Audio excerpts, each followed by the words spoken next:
What do you really own? Not just the things with your name on it, but the parts of your life no one can take away.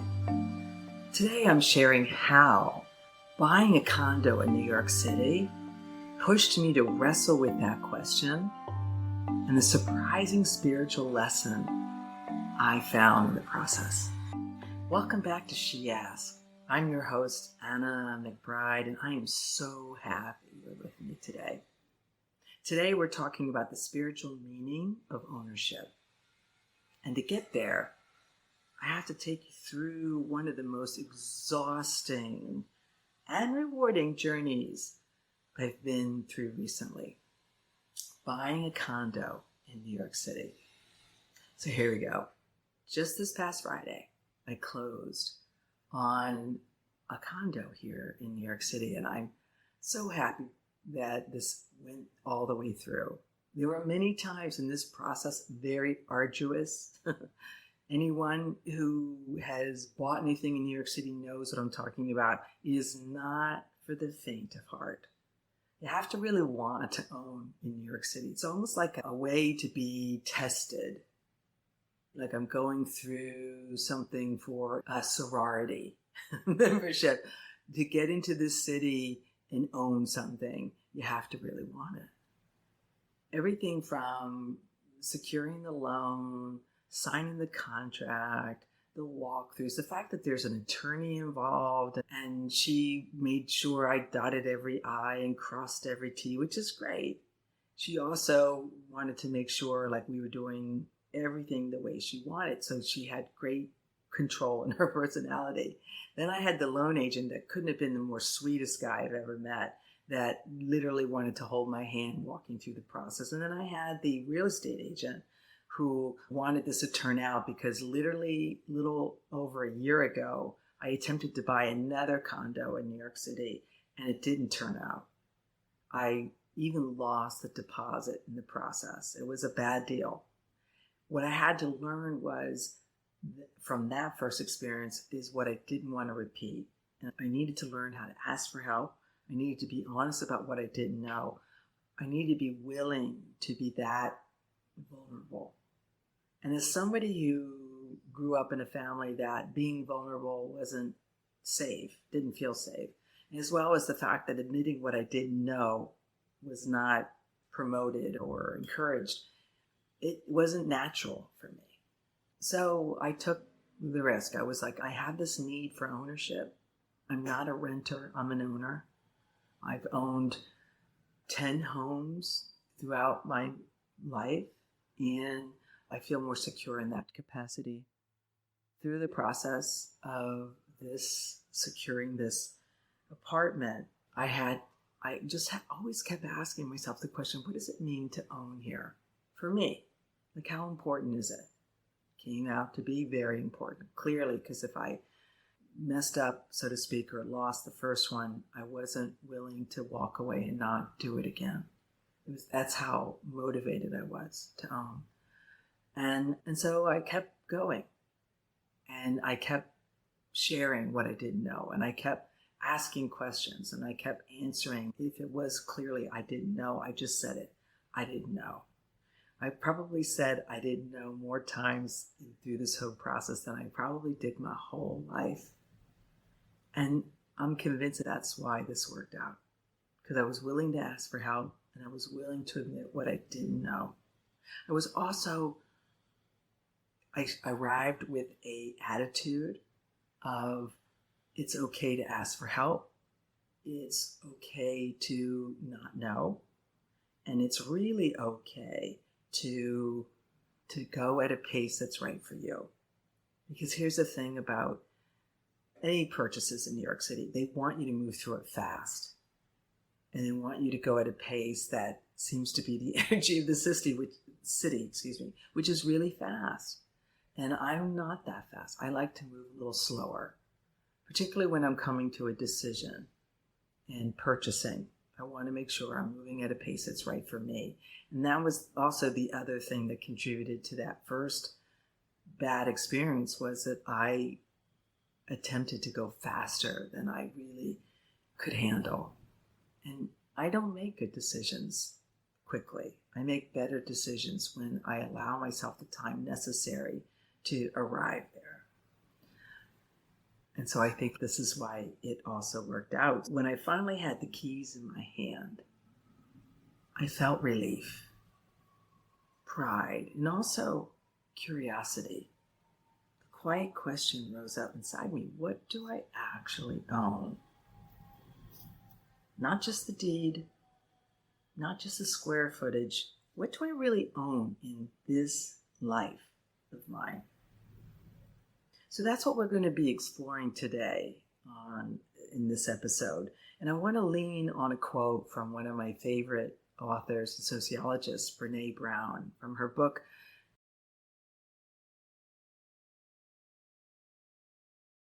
Daring Greatly. She's known for the quote, "If you own this story," meaning your life story, "you get to write the ending." And I recalled that quote when I was considering what I own with this condo. I want to own my story. I'm a storyteller, and I know the value of really owning your story means to be the author of it, which means I get to write the ending. I get to decide how it's going to turn out. I may also be surprised by the direction it goes in. Like, I couldn't have predicted the ease of this process. It was arduous, yes. However, everything kept moving forward in a way that was unpredicted by me. And I believe it's because I was doing the next right thing for me in my life, and choosing it in the pace that was right for me. And when I am aligned with life like that, I am really owning my story.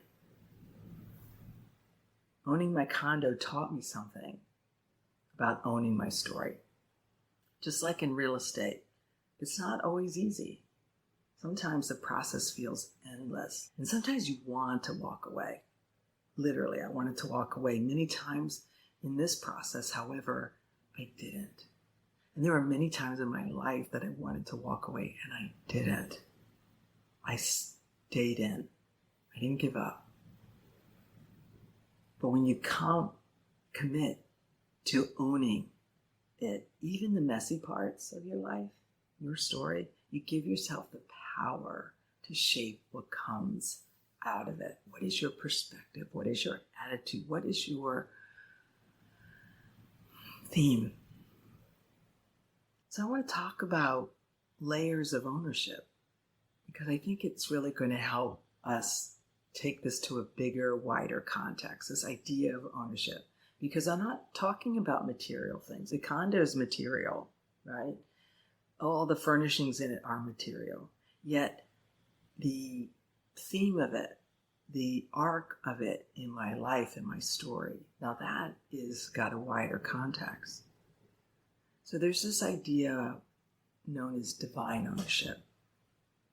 And divine ownership is the idea that everything we have is ultimately entrusted to us by something more powerful.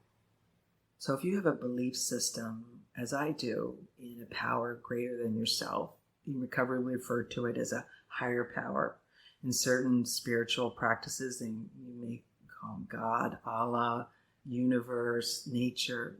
The names matter less to me than the idea and the power that it has for you. Ownership becomes less about control and more about reverence. Like, I am so grateful for what I've been given. Like, this condominium, this home means so much to me.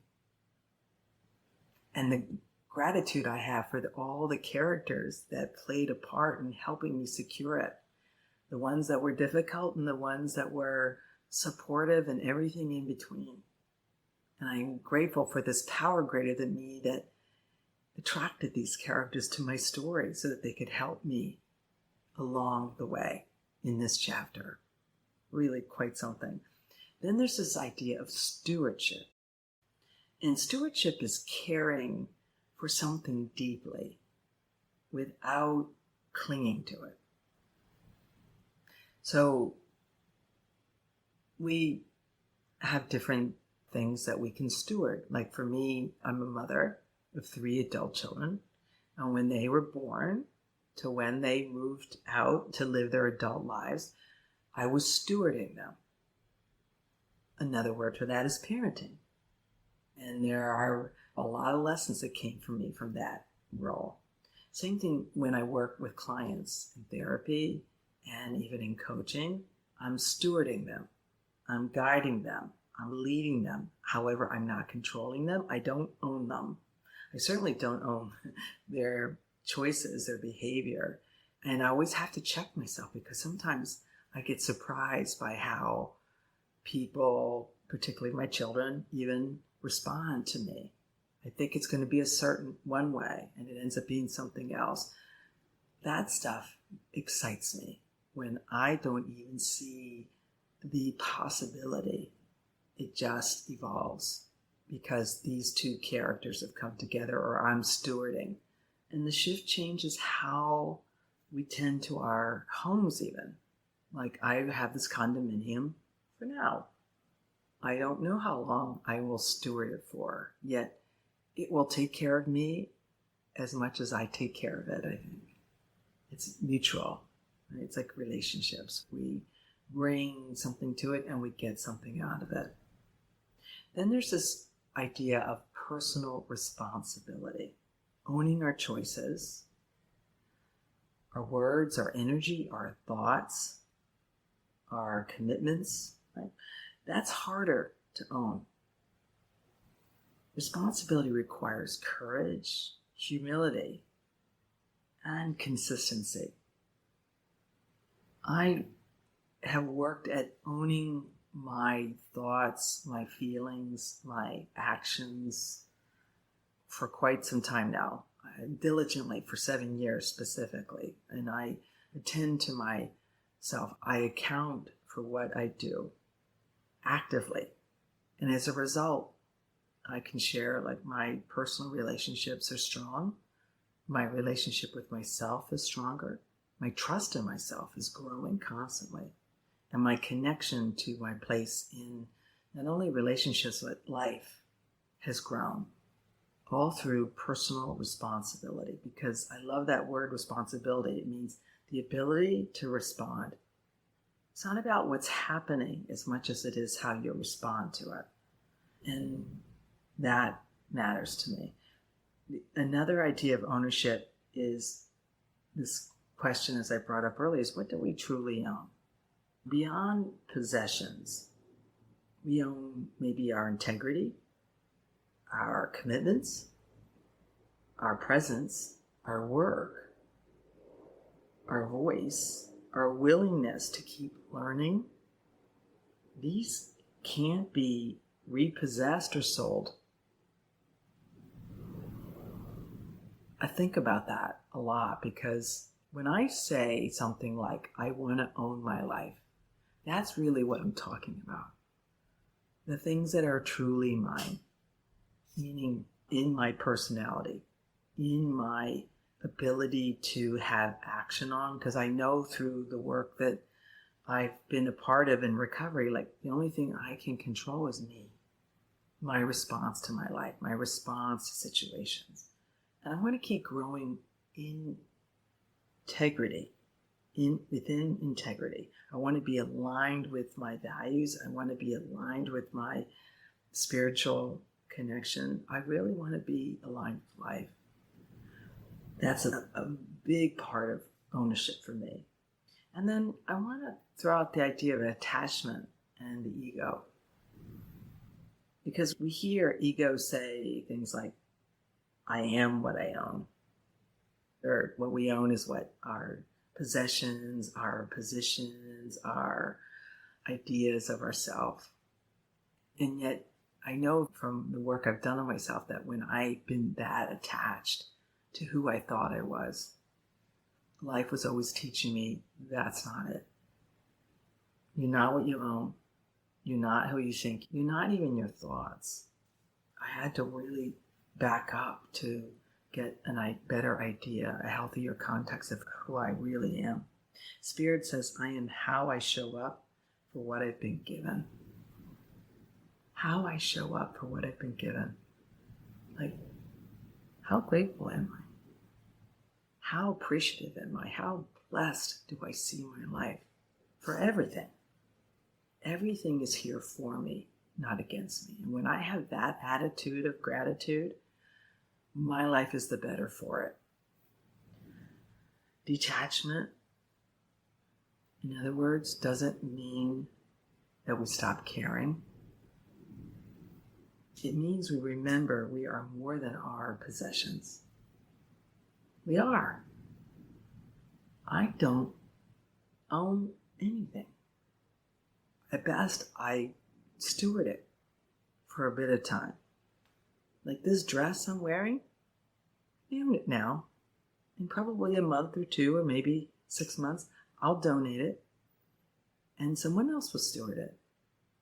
And this is how I live my life. I don't hang on to anything anymore.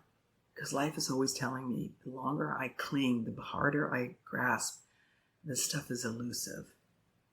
And it takes too much energy to hold on. It's a lot more peace and serenity when I just open my hands and let things fall away. So I want to give you something to consider, right, as a part of this topic, because can be pretty deep. Ownership, the spiritual meaning of ownership. So let me give you some journaling prompts so that you can contemplate this for yourself in your own life. And the first one I want you to consider is the question, what's one thing I own in my life right now that is teaching me about responsibility? What's one thing that I own in my life right now that is teaching me about responsibility? Just let that question linger in your consciousness and answer it and be honest with yourself. Because always the truth tends to percolate up when you least expect it. Here's another question. What is my relationship to the possessions I have? Do they own me or do I own them? Whew, that's a big one. I can tell you, when I was married, what made it difficult to walk away when I knew it wasn't working was that we had created a life full of possessions, full of relationships that I told myself were because I was with him. And I thought that if I let go of that marriage, that relationship, like I was going to lose everything. So in that sense, it was owning me. I didn't take responsibility. I just relinquished it for sake of a lifestyle. And I know I'm not unique that way. Here's another question. Where am I being called to shift from ownership to stewardship? Where in your life are you being called to shift from ownership to stewardship? I can share with you from my life's experience that when it comes to doing service, when it comes to doing this work, this is stewardship. I know that I've been called to help guide people for a bit in life. And that's what I'm aiming for, is this idea of stewardship. Because I tell you, there's no bigger heart movement, growth moment when I see someone that I've stewarded really shine, able to have a growth within themselves. I just get so overjoyed to be a part of that. Here's another question. What story in my life am I ready to fully own so I can rewrite the ending? What story in your life are you ready to really own so you can rewrite the ending? That's a big part of my work, is helping me as well as other people rewrite their narratives. So think about what part of your life might not be working, that you might be a little more ready now to rewrite the ending. And it starts with ownership, becoming the author. And here's the last question I want to offer to you to consider. How do I want to feel in my relationship with ownership 5 years from now? How do you want to feel about your relationship to ownership? Do you want it to be more spiritual? Or are you comfortable with it just being material? I want to just say there's no wrong answer. Be honest with yourself. Live this question as it is for you so that you can have the relationship to this word, this concept of ownership that's right for you. And as we wrap up today's episode, I want to leave you with something to reflect on. Just like when I look around my condo, that we're not in right now, by the way. This is a rental. But my condo, when I look around that space, I see more than walls and windows. I see a reminder of what it means to commit, to keep going, to take responsibility. I see that ownership, real ownership, starts in the heart before it shows up in your life. I've had an intention, probably from when I was, 7 years old maybe, of wanting to be okay, wanting to have a home that was of my creating, stable, comfortable, peaceful, serene, not chaotic, not addicted, totally comfortable, fully accepting of me in it, like it was the right fit. I belong there. That shows up in your heart first, that intention, and then it showed up on paper, and then it's in my life. It's in my life. And maybe that's the real lesson. To hold what we've been given with gratitude. To steward it well. And to never forget that the greatest thing we can own in this life is our story.